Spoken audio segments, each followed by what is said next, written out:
The fluorescent lights in the break room hummed their usual tune while I stirred sugar into my coffee, watching the steam rise from the cup. Danny Rodriguez was holding court near the vending machine, regaling a small audience with his latest dating misadventures. "I'm telling you guys, these apps are wild," Danny said, scrolling through his phone. "Last night I matched with this woman who turned out to be married. Had it right there in her bio. Married but looking. Can you believe that?" I half listened while checking my own phone for messages from Celeste. Nothing new since her text this morning about a client meeting running late. Typical Friday afternoon. She'd been busier than ever with her freelance graphic design work. "The crazy part is," Danny continued, "she was actually pretty upfront about what she wanted. Said she was looking for generous men and discreet fun. I mean, at least she's honest, right?" A few guys chuckled.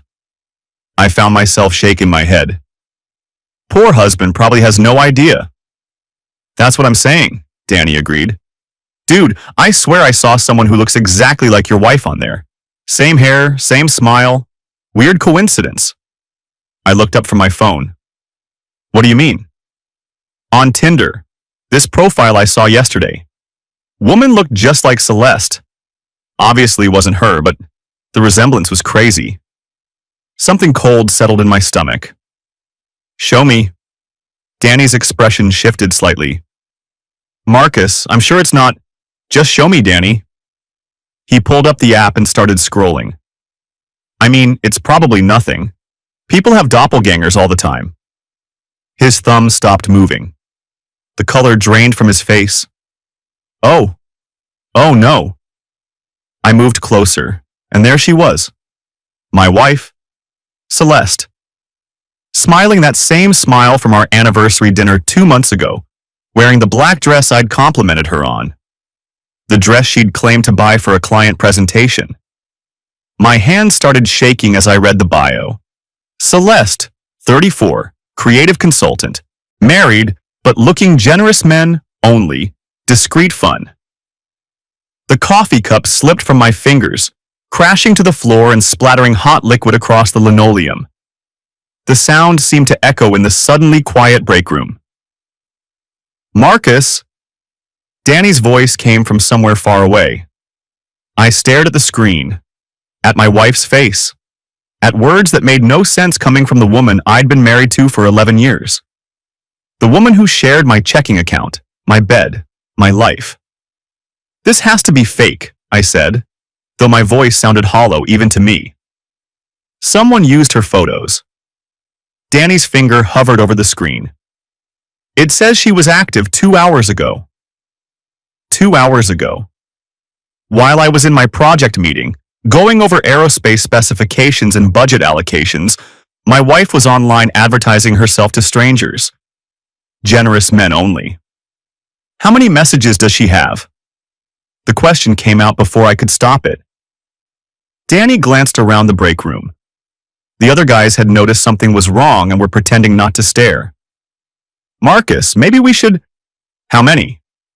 He tapped the screen reluctantly. The inbox preview showed 15 different conversations. 15 men talking to my wife. Planning to meet my wife. Offering things to my wife. I grabbed the edge of the break room table to steady myself. Screenshot it. What? Screenshot everything. The profile, the messages, all of it. "Marcus, I don't think—" "Danny." My voice came out harder than I intended. "Screenshot it. Now." He did as I asked, his phone making soft clicking sounds as he captured image after image. Evidence of my wife's secret life. Proof that the woman I trusted completely had been lying to my face for who knows how long. The rest of my workday passed in a haze.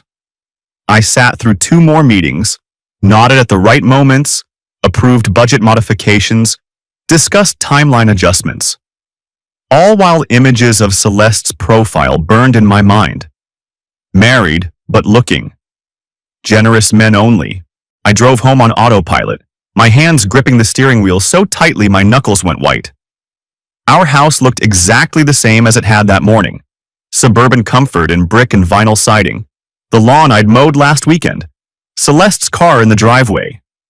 She was in the kitchen when I walked in, chopping vegetables for dinner. She looked up with a smile that used to make my chest warm but now felt like a knife twisting in my gut. "Hey babe, how was your day?" She leaned up to kiss my cheek, the same greeting she'd given me thousands of times before. "Fine." I set my briefcase down carefully, fighting to keep my voice steady. "How was your client meeting?" "Oh, you know how it is with new clients. They want to see everything twice, change their mind 3 times. She turned back to the cutting board. "I'm making that pasta salad you like. Thought we could eat outside tonight. The weather's perfect." I watched her move around our kitchen with practiced ease. The same woman who'd helped me pick out these countertops 5 years ago, who knew exactly how I liked my coffee, who could make me laugh when work stress got too heavy. The same woman whose photos were currently being viewed by strangers online. "Any plans for tonight?" I asked. "Just relaxing with my favorite husband." She glanced over her shoulder with a playful smile. "Unless you want to do something special. We could watch that movie you recorded." My favorite husband, as if there were others to choose from. Maybe there were now. I excused myself to change clothes, but instead I locked the bathroom door and pulled out my phone. Danny had sent me the screenshots, clear evidence that couldn't be explained away or rationalized. I stared at my wife's face looking back at me from a dating app, advertising herself like merchandise. The bathroom mirror reflected a man I barely recognized. 42 years old, still in decent shape, graying at the temples but not unattractive, a good provider, faithful husband, reliable partner. Apparently that wasn't enough anymore. I splashed cold water on my face and tried to think logically. This was a problem that needed solving, just like the engineering challenges I dealt with at work. Gather information, analyze the data, develop a solution. But problems at work didn't usually involve my wife offering herself to strangers for money. Dinner was torture. Celeste chatted about her day, her clients, her plans for the weekend. Every word felt like another lie, another layer of deception I'd been too trusting to see through. How long had this been going on? How many men had she actually met? "You're quiet tonight," she observed, twirling pasta around her fork. "Everything okay at work?" "Just thinking about the Morrison project. Lot of moving pieces." "Well, try not to stress too much about it. You always figure these things out." She reached across the table to squeeze my hand. "That's what I love about you. You're so steady, so reliable." Steady, reliable, safe. Words that had once made me proud now felt like accusations. Was that all I was to her? The stable provider while she sought excitement elsewhere? After dinner, we settled onto the couch to watch television.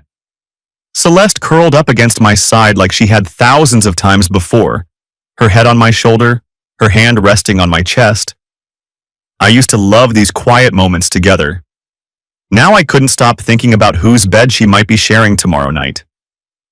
Her phone buzzed. She glanced at it quickly, then set it face down on the coffee table.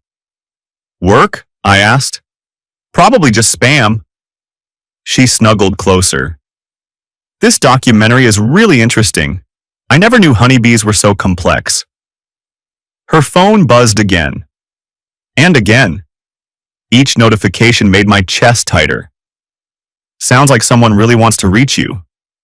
"It's fine, I'll check it later." But I noticed her glance toward the phone each time it lit up. I lasted another hour before excusing myself to bed. Celeste said she wanted to finish the documentary, that she'd be up soon. I lay in our king-size bed, staring at the ceiling, listening for the soft sounds of her scrolling through messages downstairs.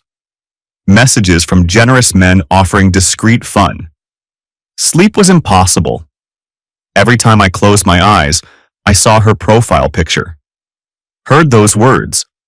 Married, but looking. My mind raced through months of small changes I'd attributed to business growth or natural evolution. New clothes, updated makeup routine, longer client meetings, secretive phone behavior, all signs I'd missed because I trusted her completely.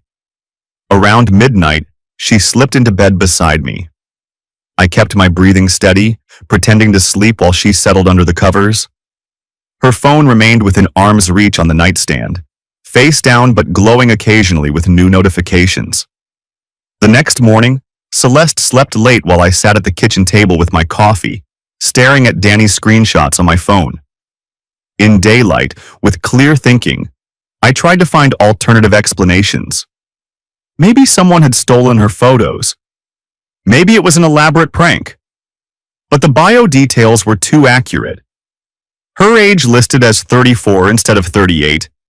She'd always been sensitive about getting older. The location settings matched our zip code. The photos included several I remembered her taking recently, supposedly for her portfolio. This wasn't someone using stolen pictures. This was my wife, actively hunting for affairs. Celeste wandered into the kitchen around 10, hair tousled, wearing one of my old t-shirts. "Morning, handsome." She kissed the top of my head. "You're up early for a Saturday." "Couldn't sleep." I watched her move around the kitchen, starting the coffee maker, pulling out yogurt and fruit. "Any plans today?" "I might meet Sarah for lunch. She's been going through some stuff with her divorce." Celeste settled across from me with her breakfast. "What about you? Want to do something together this afternoon?" Sarah. I knew Sarah from neighborhood barbecues, a nice woman whose husband had left her for his secretary 6 months ago. Now I wondered if lunch with Sarah was code for something else entirely. "Actually, I promised Tony I'd help him with his deck project." "That's sweet of you. He's lucky to have such a good friend." She sipped her coffee and scrolled through her phone casually. "Oh, I almost forgot. I have a networking event Thursday night. Some designers are meeting to discuss collaborating on larger projects." Thursday night. I made a mental note to check the screenshots again, see if any of her Tinder conversations mentioned Thursday meetings. The weekend crawled by. I watched Celeste carefully, noting every phone glance, every unexplained smile, every moment she stepped away to take a call. She seemed completely normal, completely comfortable, completely unaware that her secret life had been discovered. Sunday evening, she announced she'd be working late Monday on a new client presentation. Big corporate project, lots of money involved, couldn't afford to mess it up. "I'll probably grab dinner out," she said while folding laundry. "No point in you waiting around for me." I pulled out my phone and scrolled through Danny's screenshots until I found what I was looking for. A conversation thread with someone named James, discussing meeting Monday evening. 7 o'clock at the Riverside Grill. My wife was planning to meet another man tomorrow night, and she just lied to my face about it. Monday morning, I called in sick to work for the first time in 3 years. After Celeste left for her supposed client meeting, I drove to the Riverside Grill and positioned myself in the parking lot with a clear view of the entrance. At exactly 7 o'clock, my wife's Honda pulled into the lot. She'd changed clothes since morning. Gone was the casual sweater and jeans, replaced by a form-fitting black dress I'd never seen before. She checked her makeup in the rearview mirror, then walked confidently toward the restaurant entrance. 5 minutes later, a silver BMW parked 3 spaces away. A man in an expensive suit climbed out, straightened his tie, and headed for the same entrance. Mid-50s, well-groomed, the kind of man who could afford to be generous. I sat in my car for 2 hours, watching the restaurant entrance, feeling my marriage die one breath at a time. When they finally emerged, James walked Celeste to her car with his hand on the small of her back. They kissed goodnight, not passionately, but with clear familiarity. My wife had just finished a date with another man while I sat in a parking lot, like a stalker in my own life. The drive home was a blur of rage and heartbreak. I kept replaying the kiss, the comfortable way they moved together, the practiced ease of it all. This wasn't her first time meeting James. This was an established relationship. Celeste arrived home an hour later, exhausted from her difficult client. "How did the presentation go?" I asked from the couch, keeping my voice carefully neutral. Really well, I think. They want to see some revisions, but that's normal. She kicked off her heels and collapsed into the armchair. I'm starving. Did you eat? I grabbed something earlier. I studied her face for any sign of guilt, any hint of the woman who'd just kissed another man. There was nothing. You look nice. New dress? This old thing. I've had it forever. She smiled and stretched. I'm going to shower and then maybe we can watch something together. Another lie. The dress was clearly new, probably bought specifically for dates with generous men. I waited until I heard the shower running, then pulled out my phone and called my brother Robert. Marcus, everything okay? You never call this late. I need to ask you something, and I need you to be completely honest with me. Of course. What's going on? If someone was cheating on their spouse, what kind of evidence would you need for a divorce? Hypothetically. The line went quiet for a moment. Marcus, what's happened? Just answer the question, please. Well, Virginia is a no-fault state, so technically you don't need proof of adultery for divorce. But if you're talking about asset division or spousal support, having evidence of marital misconduct can impact those decisions. His voice took on the careful tone he used with clients. Do you want to tell me what's really going on? Not yet, but I might need your help soon. I'm here whenever you're ready to talk. After hanging up, I sat in the darkened living room listening to Celeste shower, thinking about asset division and spousal support and the practical end of an 11-year marriage. The woman upstairs humming in our bathroom had been planning a secret life while I planned our retirement. The next few days passed in a strange parallel existence. Celeste continued her normal routine, client calls, design work, household conversations, while I gathered information about my wife's double life. I memorized the screenshots, studied the conversation patterns, noted which men seemed most serious about meeting her. There was James, obviously, who offered expensive dinners and weekend getaways. Michael, a businessman who suggested a monthly arrangement in exchange for regular availability. David, who seemed primarily interested in emotional connection but clearly expected physical intimacy. My wife was running multiple relationships simultaneously, managing expectations and scheduling like appointments in a business calendar. Wednesday evening, she announced another networking event for Friday night. Different group this time, she explained while making dinner. Some photographers and writers who work with corporate clients. Could lead to some really lucrative collaborations. I checked the screenshots. Friday night was blocked for another date with Michael, this time at an upscale hotel bar downtown. Sounds promising, I said. What time does it start? 7-ish. Could run late depending on how well everyone connects. She smiled over her shoulder. You don't mind having a quiet night in, do you? I know I've been busy lately. I don't mind. The words came out easier than they should have. I was getting better at lying too. Thursday passed slowly. I found myself studying Celeste during mundane moments, brushing her teeth, loading the dishwasher, checking email, searching for signs of the woman who advertised herself online. There weren't any. She seemed completely comfortable living this double life, completely confident in her ability to deceive me. That night, she curled up against me in bed like always, her breathing eventually settling into the deep rhythm of sleep. I lay awake wondering how many men she'd kissed this week, how many promises she'd made, how many lies she'd told. Friday evening arrived with ominous clouds and the promise of rain. Celeste spent extra time getting ready, explaining that first impressions mattered in networking situations. She chose a burgundy dress that showed just enough cleavage to be enticing without being obvious, paired with heels that made her legs look amazing.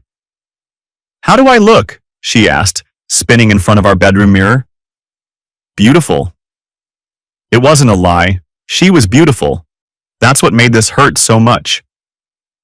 You're sweet. She kissed me goodbye, her lips soft and familiar. Don't wait up if I'm late. These things can go until midnight if the conversation is good. Midnight. Her date with Michael was scheduled for 7 o'clock. 5 hours was a long time for conversation at a hotel bar. After she left, I poured myself 3 fingers of whiskey and sat in my home office, surrounded by 11 years of shared life. Wedding photos, vacation pictures, mortgage documents, tax returns.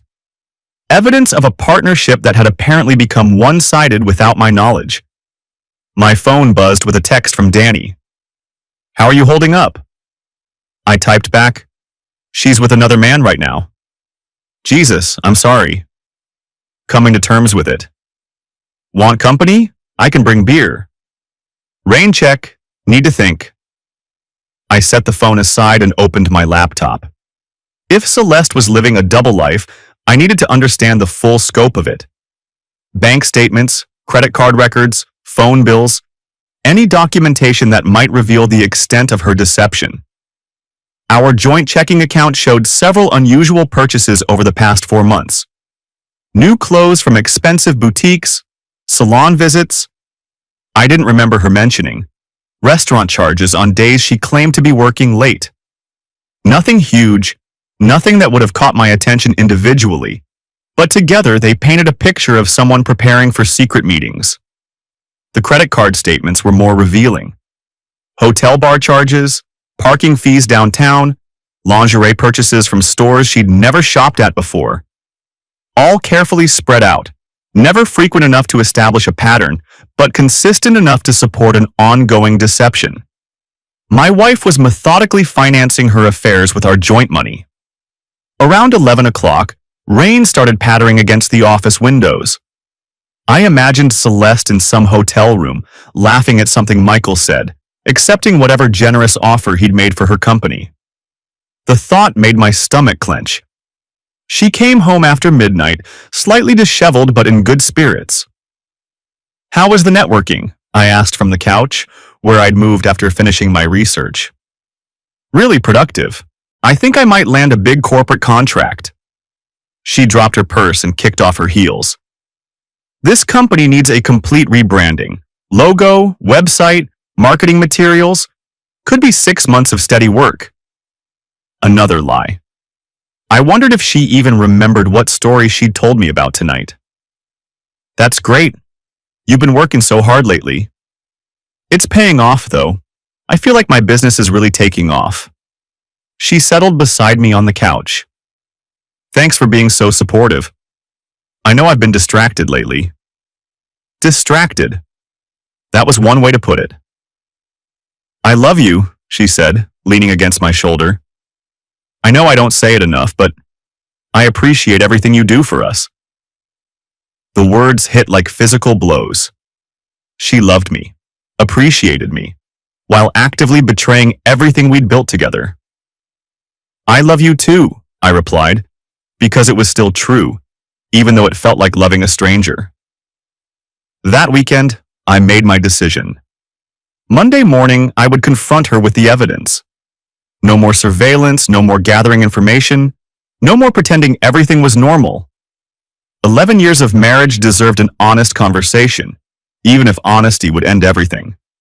Sunday night, I barely slept.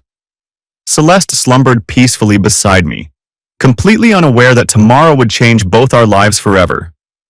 I spent the dark hours rehearsing what I would say, how I would present the evidence, what questions I needed answered. Dawn came gray and cold, matching my mood perfectly. Celeste left for work at her usual time, kissing me goodbye and promising to pick up groceries on her way home. I waited until her car disappeared around the corner, then called in sick again and spent the day preparing for the most important conversation of my life. At 6 o'clock, I heard her car in the driveway. I was sitting in the living room with my laptop open, Danny's screenshots displayed on the screen, waiting for my wife to walk through the door and explain how she'd destroyed our marriage. "Hey babe, sorry I'm late. The grocery store was a nightmare." She bustled through the front door carrying plastic bags, her cheeks flushed from the cold. "I got stuff for that chicken recipe you like. Thought we could have a nice dinner tonight." "Celeste." My voice stopped her halfway to the kitchen. "I need to show you something." Something in my tone made her freeze. She set down the grocery bag slowly, her eyes searching my face. What's wrong? Come sit down. She approached the couch cautiously, like someone walking into a trap, which I supposed she was. Is everything okay? You look... She perched on the edge of the coffee table, facing me directly. I turned the laptop screen toward her. Her dating profile filled the display. Her smile, her lies, her advertisement for adultery. The color drained from her face instantly. Her mouth opened and closed without sound, like a fish gasping for air. Where did you get this? The question came out as a whisper. Does it matter? I clicked to the next screenshot, showing her inbox full of conversations. 15 men, Celeste.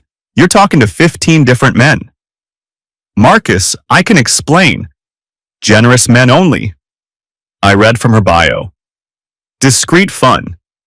Married, but looking. I looked up from the screen.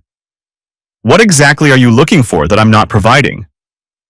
She started crying then. Not the gentle tears of remorse, but the panicked sobbing of someone caught in an unforgivable act. It's not what you think, she managed between sobs. Really? Because I think my wife has been advertising herself on dating apps, meeting other men, and lying to me about it for months. I clicked to another screenshot. I think she met James for dinner Monday night when she told me she was working late. Her sobbing stopped abruptly. You followed me? I didn't have to follow you. Your conversations are right here. Monday at 7, Riverside Grill. You even discussed what you'd wear. She buried her face in her hands. Oh God. Friday night with Michael at the Marriott bar. Not a networking event. A date with a man who offered you a monthly allowance for regular company. I kept my voice level, professional, like presenting findings to a client. How many have you actually slept with? None. She looked up sharply. I swear, Marcus, I haven't slept with anyone. These were just dinners, just conversations. Conversations about what? Your profile says you're looking for generous men who want discreet fun. What exactly did you think they wanted to pay for? I don't know. The words came out as a wail. I was confused. I was stupid. I wasn't thinking clearly. For 4 months? You've been having these conversations for 4 months and you weren't thinking clearly the entire time? She stared at me with red-rimmed eyes. How do you know it's been 4 months? I clicked through more screenshots.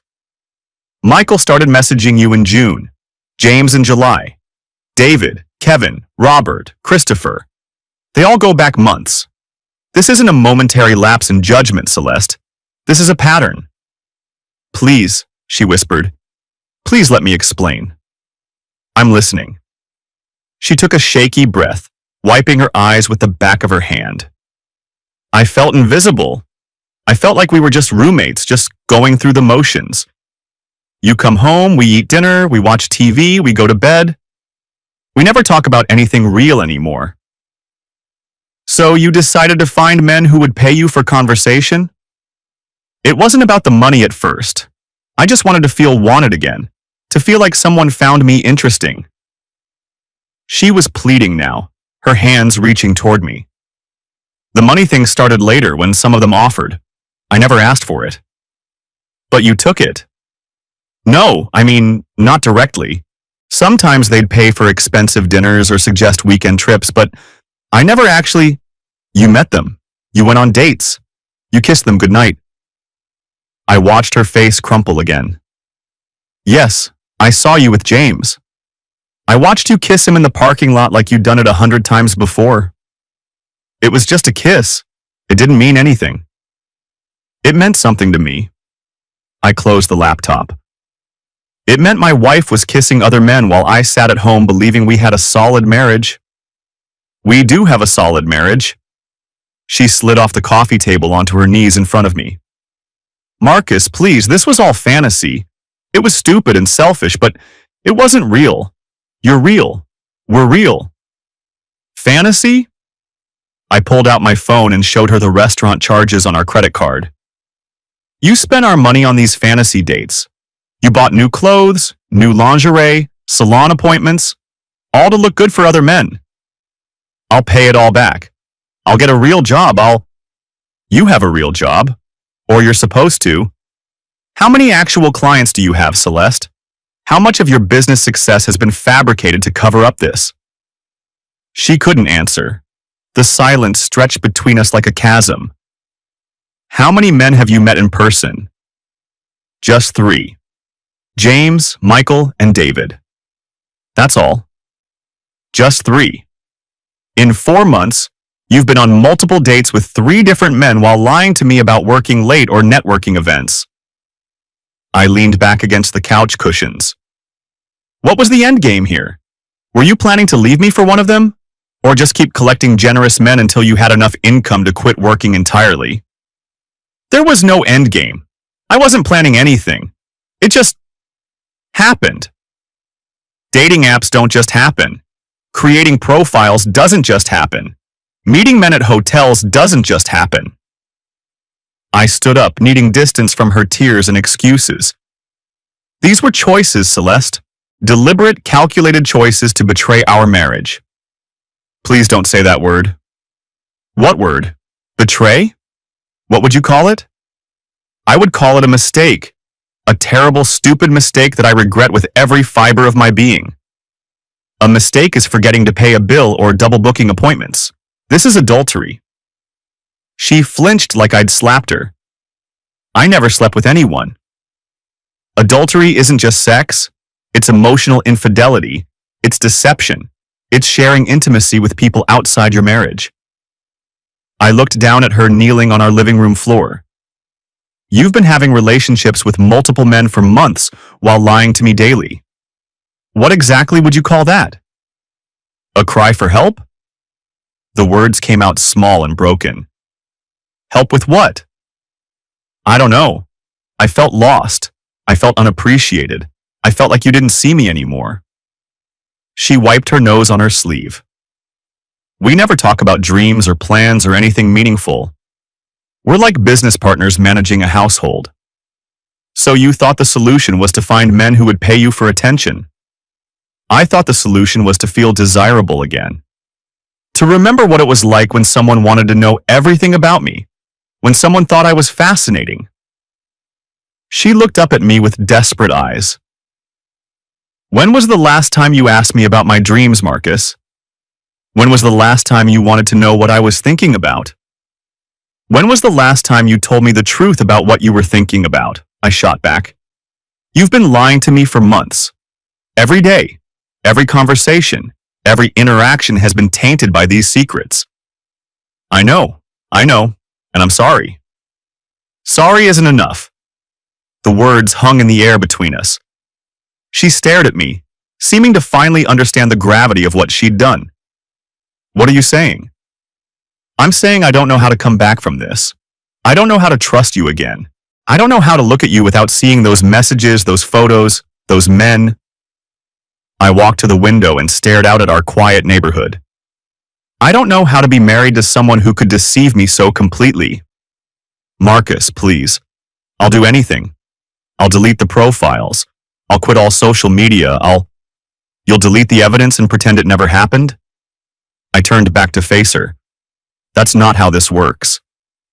Then tell me how it works. Tell me what I need to do to fix this. I don't think you can fix this.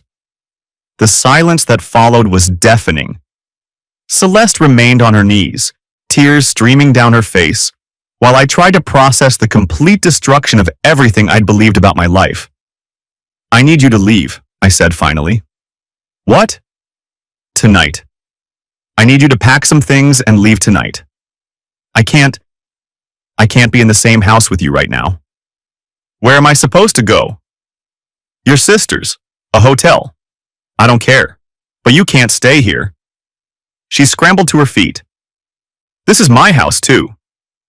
And we'll sort that out with lawyers. But tonight, you need to leave.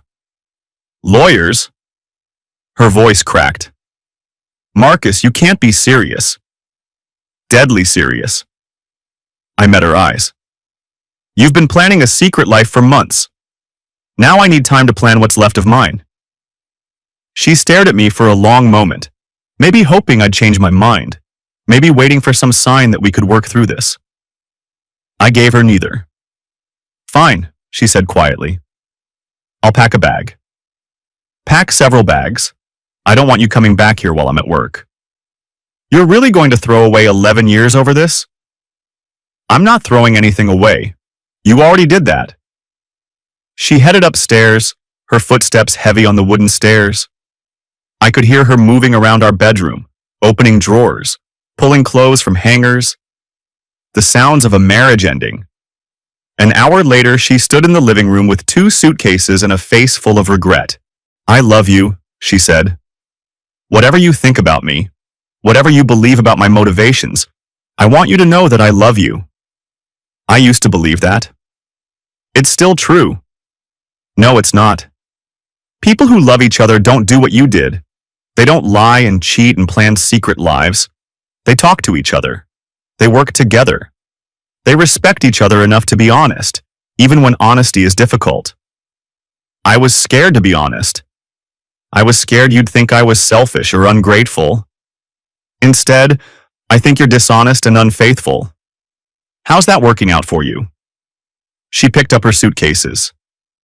This isn't over, Marcus. I'm going to find a way to make this right. The only way to make this right would be to go back in time and not do it in the first place. Since that's impossible, we'll have to figure out how to move forward separately. I won't give up on us. I already have. After she left, I sat alone in our living room, surrounded by the silence of a house that no longer felt like home.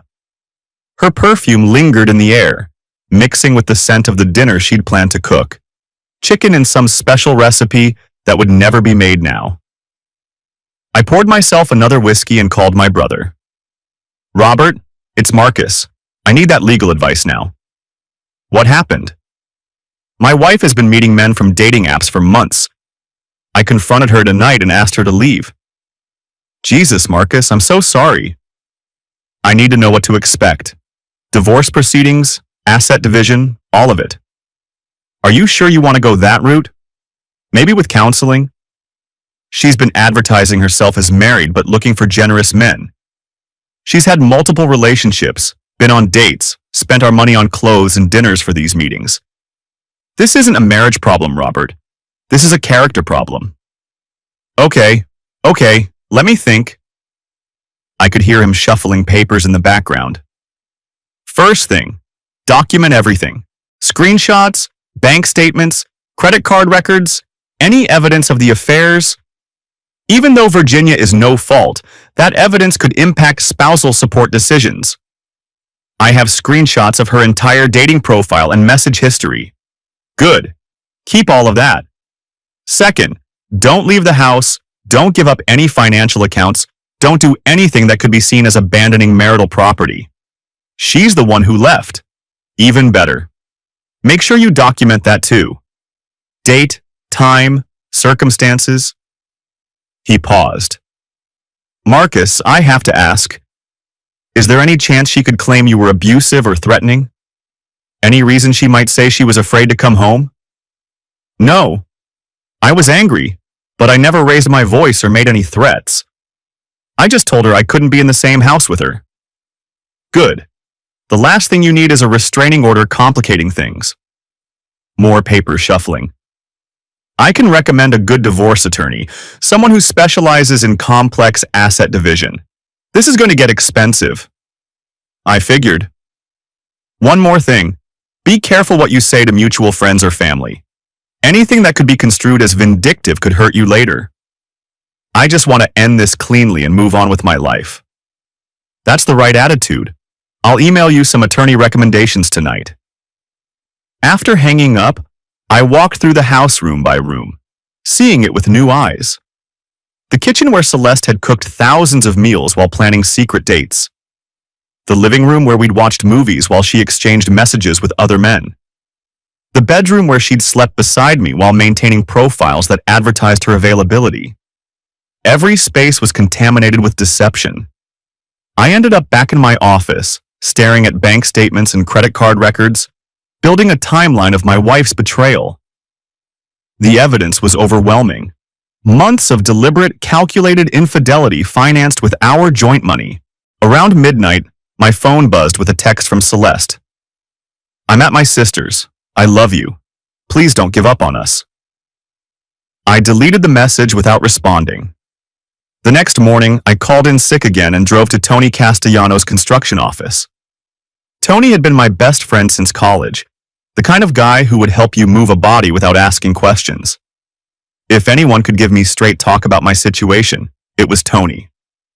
"You look like hell," he said when I walked into his cluttered office. "I feel worse than I look." I slumped into the chair across from his desk. "Celeste has been cheating on me. Multiple men, multiple times, for months." Tony leaned back in his chair and whistled low. "Well, that's not what I expected to hear on a Tuesday morning. You sure?" I pulled out my phone and showed him the screenshots. Tony scrolled through them with increasing amazement. "Holy crap, Marcus. She's got a whole operation going here." He looked up from the phone. "How did you find out?"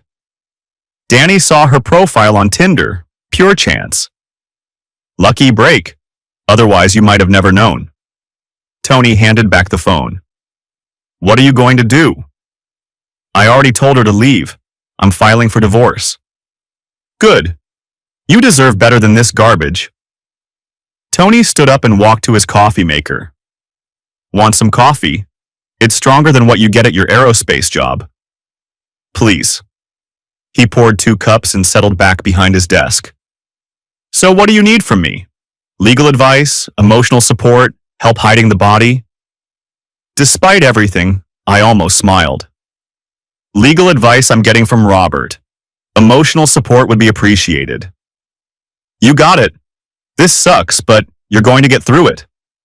Tony sipped his coffee. "How long were you married?" 11 years?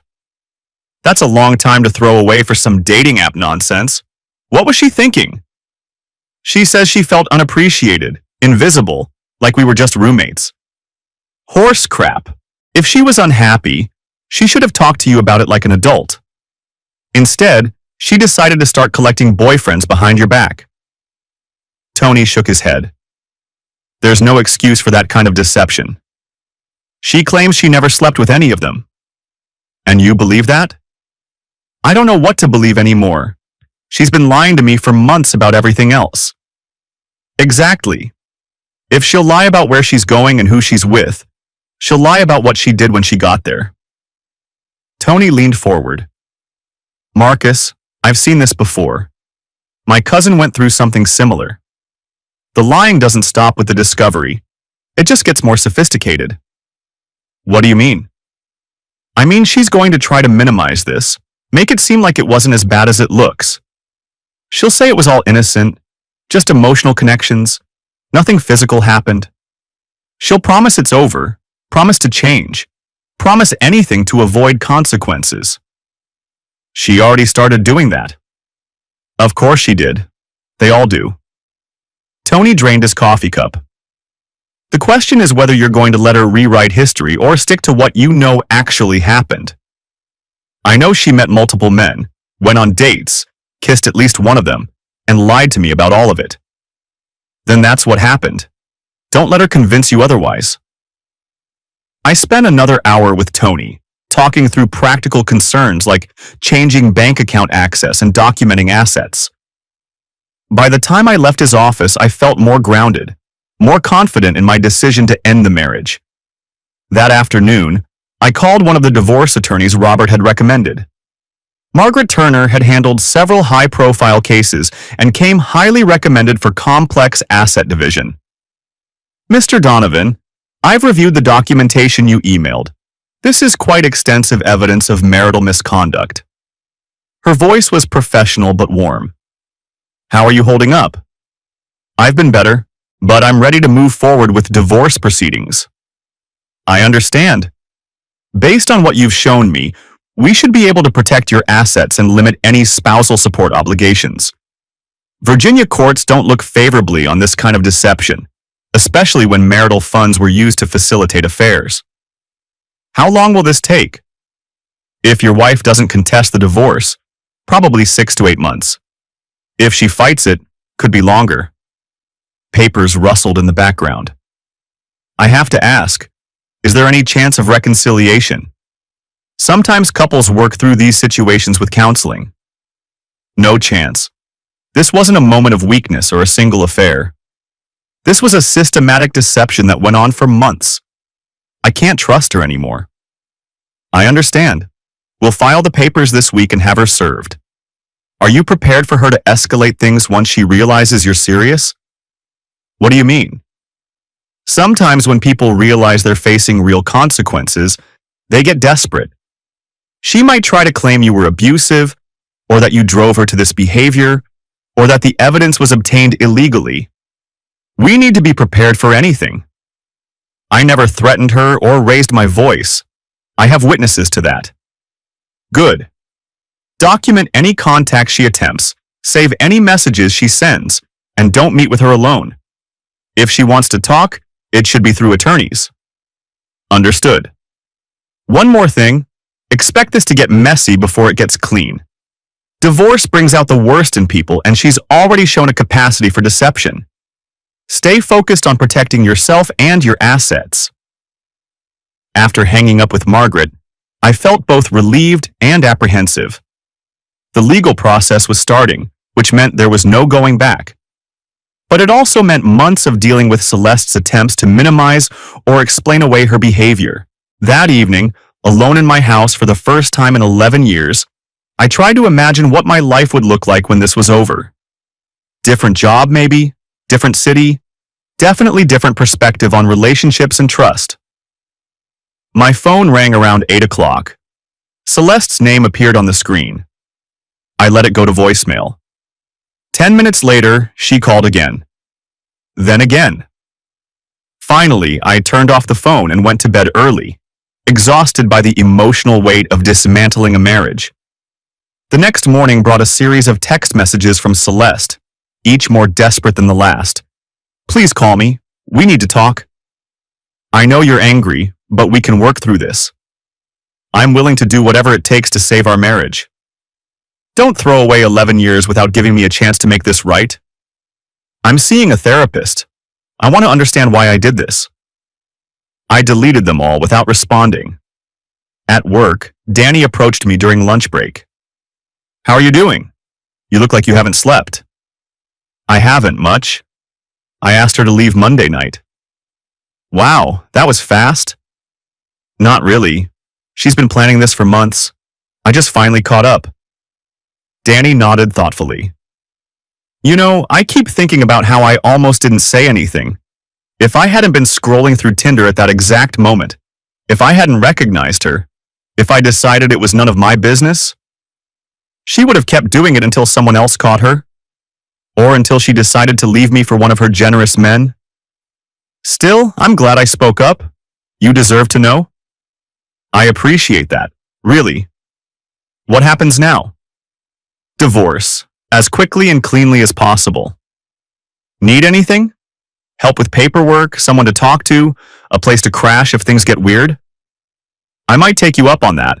She's been calling and texting nonstop. Block her number. My lawyer says to keep records of all contact attempts. Smart. Document everything. That afternoon, a process server appeared at my office with divorce papers for Celeste. According to Margaret, she would be served at her sister's house within 24 hours. The next morning, my phone rang repeatedly starting at 6 a.m.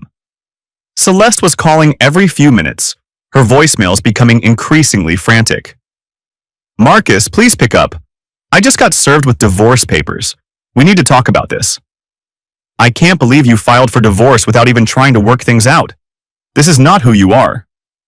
Call me back, please. I'm begging you to call me back. I'm coming to the house tonight. We need to have an actual conversation about this. The last message made me call Margaret immediately. She's threatening to come to the house. What should I do? Change the locks today. If she shows up and can't get in, call the police and report it as trespassing. She gave up her right to access the marital home when she left voluntarily. Is that legal? Absolutely. You're not preventing her from getting her belongings. That can be arranged through attorneys. But she can't just show up whenever she wants to have conversations you don't want to have. I left work early and had the locks changed by 5 o'clock. At 7, Celeste's car pulled into the driveway. I watched from the living room window as she tried her key, then rang the doorbell repeatedly.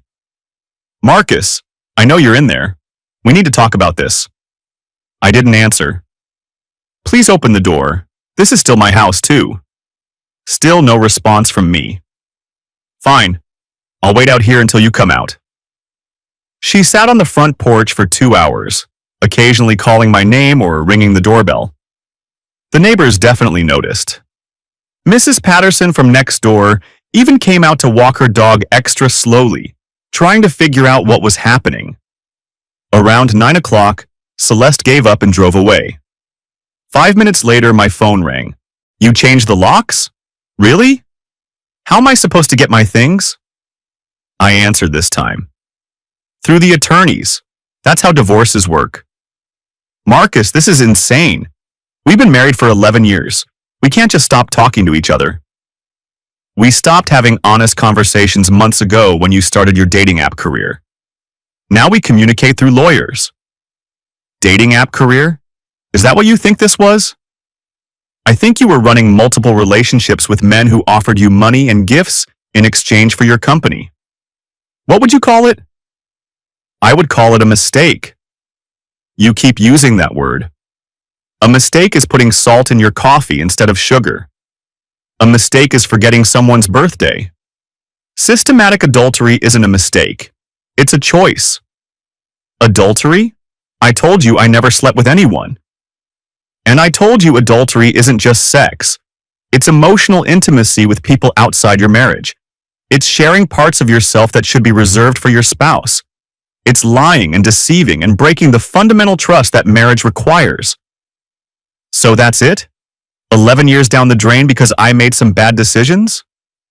11 years down the drain because you made deliberate choices to betray our marriage while lying to me about it every single day for months. The line went quiet for a moment. I want half of everything, she said finally. Talk to your lawyer about that. I will, and I'm going to fight this divorce. I'm not going to let you throw away our marriage without a fight. You already threw it away. I'm just filing the paperwork. I hung up and immediately called Margaret to report the threatening phone call and the attempt to enter the house. She's escalating, Margaret said. This is normal but concerning. Make sure you document every contact attempt, every threat, every time she shows up at the house. She says she's going to fight the divorce. Let her try. The evidence against her is overwhelming. Even if she contests it, we'll still win. It will just take longer and cost more money. How much more money? If she fights it aggressively, could double or triple the legal fees. But given the evidence of misconduct, she'll probably end up paying both attorney fees anyway. Good. Over the next week, Celeste's behavior became increasingly erratic. She called my office multiple times until I had to ask HR to block her number. She showed up at the house twice more, sitting in her car for hours until I threatened to call the police. She sent long emails through her sister's account when I blocked her personal email. All of it was documented and forwarded to Margaret. The emails were particularly revealing. Marcus, I know you think I'm a terrible person, but you have to understand that I was drowning in our marriage. We never talked about anything meaningful anymore. We were like polite strangers sharing a house. I felt invisible, unappreciated, unloved. The men I talked to online made me feel valuable again. They wanted to know my thoughts, my dreams, my fears. When was the last time you asked me about my dreams? I know I went about it wrong. I know I should have talked to you instead of seeking validation elsewhere. But I was scared you'd dismiss my feelings like you always do when I try to bring up relationship issues.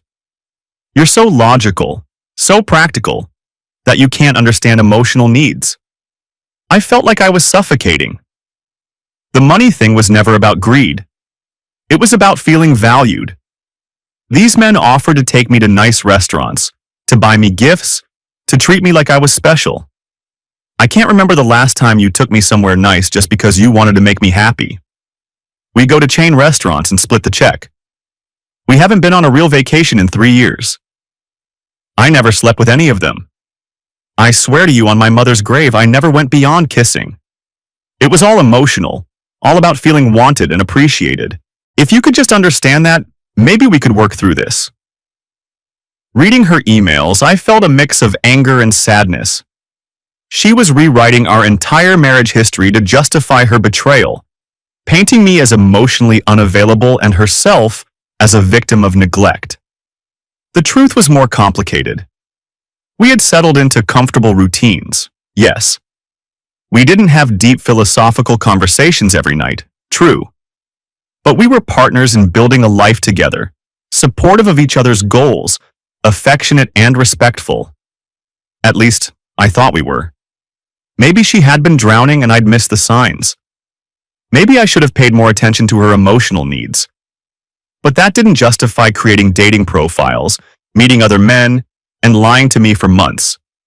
If she was unhappy, she should have said something. We could have gone to counseling, planned better date nights, made more effort to connect emotionally.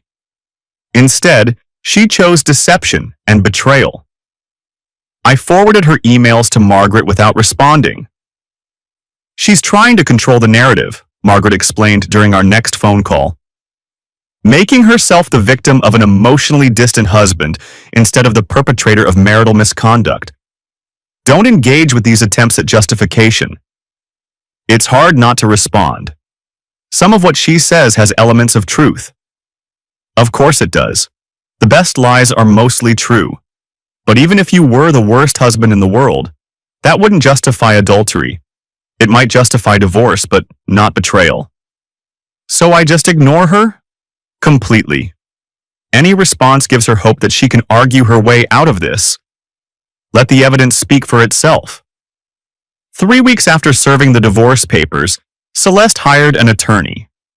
Richard Blackwood was known for aggressive tactics and expensive fees, which told me she was serious about fighting this. Margaret received a call from Blackwood's office demanding a meeting to discuss settlement terms. He wants to negotiate spousal support and asset division, Margaret told me. Apparently, your wife is claiming emotional distress caused by your controlling behavior drove her to seek comfort elsewhere. Controlling behavior? According to Blackwood, you monitored her phone calls, isolated her from friends, and refused to discuss her legitimate emotional needs. Classic victim narrative. That's complete fiction. I know. We have evidence that she was living an independent life, going out whenever she wanted, managing her own business and finances. But they're going to try anything to reduce her liability. What do they want? Half of all assets plus monthly spousal support for 5 years. They're claiming she gave up career opportunities to support your advancement and deserves compensation for lost earning potential. She's a freelance graphic designer. What career opportunities? Doesn't matter.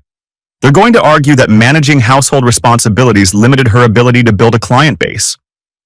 Should we settle? Not at these terms. Her adultery significantly impacts spousal support calculations. I think we can get the assets split down to 60-40 in your favor and eliminate ongoing support entirely. What about the house? You keep it. You can afford the payments, and she abandoned it voluntarily. We'll buy out her equity stake at current market value. The negotiation process dragged on for weeks. Blackwood made increasingly ridiculous demands while Margaret methodically presented evidence of Celeste's misconduct. Bank records showing her spending marital funds on dating clothes. Screenshots of her actively seeking financial support from other men. Credit card charges at hotels and restaurants she'd lied about. The evidence was overwhelming, but Celeste refused to accept reality. During one particularly frustrating negotiation session, Margaret called me with an update. Blackwood is now claiming the dating app thing was research for a novel your wife was writing. Apparently, she's a secret aspiring author who was gathering material about modern relationships. That's ridiculous. I know. I asked for evidence of this alleged novel. Drafts, notes, publisher contacts, anything. They couldn't produce any. What's their new offer? 50-50 asset split, no spousal support, but they want you to pay both attorney fees because the divorce was initiated without attempting reconciliation. Absolutely not. I told them to come back with a realistic proposal or we'd proceed to trial. How much would a trial cost? For both sides? Probably $50,000 to $70,000. Neither of you can afford that kind of legal battle. But she's the one insisting on fighting this. She is. Which tells me she's either getting terrible advice from Blackwood or she's completely detached from reality. Meanwhile, the social consequences of Celeste's behavior were becoming apparent. Word had spread through our neighborhood and social circles, partly because of her dramatic appearances at the house and partly because people talk. Tony told me that several guys at his construction site had seen her dating profile before it was deleted. Danny mentioned that people at work were asking about why I looked stressed lately. Even Mrs. Patterson had approached me while I was getting my mail to ask if everything was okay at home. The most surprising conversation came from Jennifer Walsh, a neighbor I barely knew beyond polite waves. Marcus, I hope you don't mind me saying something, but I saw Celeste's car here the other night and she seemed upset. She was upset. We're going through a difficult time. I don't mean to pry, but my daughter showed me something on her phone that I thought you should know about. Jennifer looked uncomfortable. She found Celeste's profile on some dating app. I don't know if you're aware. I'm aware. That's why we're getting divorced. Oh, I'm so sorry. I just thought, if you didn't know, I appreciate you looking out for me, really. She seemed like such a nice woman. I never would have imagined. That conversation made me realize how public Celeste's deception had become. Our neighbors, people in the community, even teenagers were aware of her dating profile. The humiliation wasn't just mine, it was ours, and it was very public. That evening, I called Robert to discuss the social implications. How bad is it getting? He asked. Bad enough that neighbors are approaching me to make sure I know my wife was advertising herself online. Ouch, that's gotta hurt. It's humiliating. Everyone in the neighborhood knows our business now. On the bright side, it strengthens your case. Public adultery carries more weight in court than private affairs. I'm not sure the bright side is worth it. Probably not, but since it's already public, you might as well benefit from it legally. Robert was right, but it didn't make facing the neighbors any easier. Every trip to the grocery store, every walk around the block, every interaction with people who knew us as a couple was now colored by knowledge of Celeste's betrayal. I started avoiding social situations, declining invitations to neighborhood barbecues and work happy hours. The prospect of making small talk about my dissolving marriage was exhausting. 6 weeks after filing for divorce, Margaret called with news. Blackwood called. They want to settle. What changed? Celeste lost 3 clients this week. Apparently, word about her dating profile reached her professional network. How? Small world. One of her corporate clients saw the profile, recognized her, and canceled their contract. Word spread from there. That's unfortunate. For her, yes. For us, it's leverage. She's realizing that fighting this divorce is making everything worse. What's the new offer? 60-40 asset split in your favor, no spousal support, she pays her own attorney fees. You keep the house and buy out her equity at current market value. That's reasonable. It's exactly what I predicted we'd get 6 weeks ago. If she'd accepted this initially, she would have saved $20,000 in legal fees. Should I accept it? Yes. It's a fair settlement given the circumstances, and it gets you out of this marriage quickly. Do it. The settlement was finalized 2 weeks later. Celeste signed the papers at Blackwood's office while I signed them at Margaret's. We didn't see each other during the process, which was a relief. The final decree arrived in the mail on a Tuesday morning in October, 6 months after Danny had shown me that first screenshot. The legal document that officially ended my 11-year marriage was surprisingly brief. 3 pages that dissolved a shared life I'd thought would last forever. That evening, I sat in my house, now truly my house, and tried to process what had happened. 6 months ago, I'd been a happily married man planning a future with my wife. Now I was a divorced man living alone, having learned that my wife had been systematically betraying me while I slept beside her every night. The house felt different without her things. Emptier, but also cleaner somehow. Free of the deception that had contaminated every room. I'd kept some of our wedding photos in a box in the closet, not sure what to do with them. They showed a younger version of myself genuinely happy to be marrying a woman I thought I knew completely. That man had no idea what was coming. My phone buzzed with a text from an unknown number. "I hope you're happy now. You destroyed our marriage over nothing." I deleted it without responding. Celeste had gotten a new phone number, but she was still trying to rewrite history. In her version, I was the villain who refused to forgive a minor indiscretion. In reality, she had made deliberate choices to betray our marriage and was now facing the consequences. The next few months passed quietly. I focused on work, reconnected with friends I'd neglected during the divorce proceedings, and slowly rebuilt my life as a single man. It was strange at first, coming home to an empty house, cooking for one person, making decisions without consulting anyone. But it was also liberating. No more wondering where Celeste was when she came home late. No more analyzing her phone behavior for signs of deception. No more living with someone who could lie to my face every day without apparent guilt. Tony helped me redecorate the house, replacing furniture that reminded me too much of married life. Danny introduced me to some single colleagues from his department. Robert checked in regularly to make sure I was handling the transition well. One evening in December, almost a year after the discovery, I was having dinner at a local restaurant when I spotted a familiar figure across the dining room. Celeste was sitting at a corner table with a man I didn't recognize. Older, well-dressed, clearly expensive taste based on his watch and suit. She looked different. Thinner, more carefully made up, wearing a dress I'd never seen before. She was animated in conversation, leaning forward with the same engaged expression I'd seen her use during our early dating years. I watched them for a few minutes, feeling an odd mixture of sadness and relief.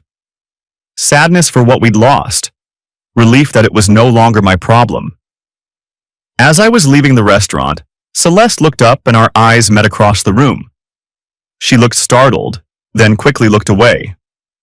Her dinner companion followed her gaze and studied me with obvious curiosity. I nodded politely and walked out into the cold December air. Whatever life Celeste was building now was none of my business. She'd made her choices, and I'd made mine. Driving home, I thought about the difference between the man I'd been a year ago and the man I was now. A year ago, I'd trusted completely and loved without reservation. Now I was more cautious, more observant, more aware of how people could deceive those closest to them. It wasn't necessarily a bad change. Painful, yes, but educational. I'd learned that trust should be earned continuously, not assumed permanently. I'd learned that people could live double lives with surprising ease. I'd learned that love without honesty wasn't really love at all. Most importantly, I'd learned that I could survive having my world turned upside down. I'd lost a marriage, but I'd kept my dignity, my integrity, and my sense of self-worth. As I pulled into my driveway and looked at my house, warm light spilling from the windows, everything exactly as I'd left it, I realized I was content. Not happy, exactly, but content. Building something new from the ruins of something old. My phone buzzed with a text from Sarah Mitchell, an accountant I'd met through mutual friends a few weeks earlier. We'd been having coffee occasionally, taking things very slowly. "How was your day?" she asked. "Interesting," I typed back. "Tell you about it over dinner tomorrow?" "Looking forward to it." I smiled as I put the phone away. Sarah was straightforward, honest, uncomplicated. She said what she meant and meant what she said. After everything I'd been through, those qualities felt revolutionary. Inside my house, I poured myself a drink and settled into my favorite chair. The silence wasn't lonely anymore. It was peaceful. No hidden phones buzzing with secret messages. No lies masquerading as evening plans. No wondering who my spouse really was behind the mask they wore so convincingly. Just quiet honesty in a space that belonged entirely to me. I raised my glass in a silent toast to the man I'd been a year ago. Trusting, naive, unaware of what was coming. He'd deserved better than what he got, but he'd handled the crisis with dignity. And to the man I was now, wiser, more careful, ready to build something new with someone worthy of trust. The year had taught me that sometimes the best thing that can happen to you is the worst thing that can happen to you. Celeste's betrayal had destroyed my marriage, but it had also freed me from a relationship built on deception. In the end, I'd lost a wife, but found myself. That seemed like a fair trade. The last I heard about Celeste came through Tony's wife, who ran into her at the grocery store 6 months after our divorce was final. According to Linda, Celeste had moved to Richmond, changed her last name back to her maiden name, and was working for a marketing firm there. She asked about you, Linda told me. Wanted to know how you were doing, if you were seeing anyone. What did you tell her? That you were doing well, and it wasn't any of her business beyond that. Good answer. She looked different. Harder somehow. Like someone who'd learned some difficult lessons. I supposed we'd both learned difficult lessons. The difference was that I'd learned mine while trying to save a marriage, while she'd learned hers while destroying one. But that was over now. Her story was hers to write, and mine was mine to write. And I was finally ready to start a new chapter. 3 years after the divorce, I married Sarah in a small ceremony at Robert's house. Danny was my best man. Tony walked Sarah down the aisle in place of her deceased father, and 20 close friends and family members celebrated with us. It was everything my first wedding hadn't been. Honest, intimate, between two people who knew exactly who they were marrying. Sarah wore her grandmother's ring and promised to love me, honor me, and tell me the truth even when it was difficult. I promised the same things and meant every word. During our first dance, she whispered in my ear, "No secrets between us, ever." "Never," I agreed, spinning her around our makeshift dance floor. Later that evening, after our guests had gone home and we were cleaning up, Sarah found the box of old wedding photos I'd kept but never known what to do with. "What should we do with these?" she asked.